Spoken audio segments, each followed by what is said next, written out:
ഇന്ന് ഓണമായതുകൊണ്ട് അത്യാവശ്യം നേരത്തെ എഴുന്നേറ്റ് അമ്മയ്ക്ക് നല്ലൊരു പണിയും കൊടുത്തു കേട്ടോ.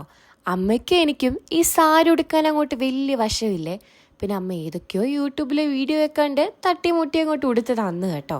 ഇന്നത്തെ ഫോട്ടോയും വീഡിയോ ഒക്കെ എടുക്കുന്നത് അമ്മയാണേ. പിന്നെ 2-3 ഫോട്ടോ ഒക്കെ എടുത്ത് ഞാൻ ഡ്രസ്സ് മാറി നേരെ പോകുന്നത് ഇന്നത്തെ മെയിൻ സംഭവമായ സദ്യ വാങ്ങാനാട്ടോ. ഇന്ന് നമ്മുടെ കിച്ചണിന് ഫുൾ അവധി കൊടുത്തിട്ട് നമ്മുടെ വീട്ടിലേക്കും നമ്മുടെ ചേച്ചിയുടെ വീട്ടിലേക്കും ഒക്കെ ഇന്ന് പുറത്തുനിന്നാട്ടോ സദ്യ. എൻ്റെ വീട്ടിലേൽപ്പിച്ചിട്ട് ഞാൻ നേരെ ചേച്ചിയുടെ വീട്ടിൽ പോയി ആൻറ്റിയും അങ്കിളിനെയും ഒക്കെ കണ്ട് 2 ഫോട്ടോ ഒക്കെ എടുത്ത് അവിടെ നിന്ന് ഇറങ്ങിയ കേട്ടോ. പിന്നെ വീട്ടിൽ വന്ന് എന്തെങ്കിലും ഒന്ന് വെച്ചില്ലെങ്കിൽ സങ്കടമാകത്തില്ലേ, അതുകൊണ്ട് ഒരു പാലടയും വെച്ചേ. പിന്നെ ആദ്യമായിട്ടാണ് നമ്മൾ പുറത്തുനിന്ന് ഈ സദ്യ വാങ്ങുന്നത്. അപ്പോൾ അതിൻ്റെ അകത്ത് എന്തൊക്കെയാണെന്ന് അറിയാൻ ഞാൻ ഭയങ്കര എക്സൈറ്റഡ് ആയിരുന്നു കേട്ടോ. തുറന്നപ്പോൾ തന്നെ കുറച്ചൊക്കെ ഇങ്ങനെ പൊട്ടിയിട്ടുണ്ടായിരുന്നു, എന്നാലും പ്രശ്നമില്ലായിരുന്നു കേട്ടോ. പിന്നെ എത്രയൊക്കെ ആണെങ്കിലും നമ്മൾ വീട്ടിൽ വെക്കുന്ന അത്ര ഒരിത് എന്തായാലും പുറത്തുനിന്ന് വാങ്ങുമ്പോൾ കാണത്തില്ലല്ലോ. എന്നാലും കുഴപ്പമില്ലായിരുന്നു, നല്ല ടേസ്റ്റ് ഉണ്ടായിരുന്നു കേട്ടോ. ഈ സദ്യ കഴിക്കുന്നത് തന്നെ ഞാൻ മെയിനായിട്ട് ഈ പായസം കുടിക്കാൻ വേണ്ടി കേട്ടോ. ഈ ചോറൊക്കെ വെറുതെ ഇങ്ങനെ എടുത്ത് വെച്ചേക്കുന്നതാണ്.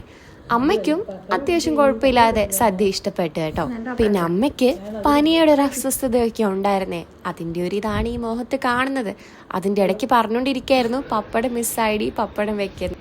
ചോറൊക്കെ ഏകദേശം നിർത്തപ്പോഴത്തേന് ദേ നമ്മുടെ ബോളിയും പായസവും ഇങ്ങനെ എത്തി കേട്ടോ. പായസമൊക്കെ നല്ല ടേസ്റ്റ് ആയിരുന്നേ. അത് കഴിഞ്ഞിട്ട് അമ്മയുടെ ചെറിയ ഫോട്ടോ സെക്ഷനൊക്കെ ഉണ്ടായിരുന്നു കേട്ടോ. അപ്പോഴത്തേക്ക് എൻ്റെ ഫുൾ എനർജി ഡൗൺ ആയി ഗൈസ്. അപ്പോൾ ഇത്രയേ ഉള്ളൂ ഇന്നത്തെ വീഡിയോ.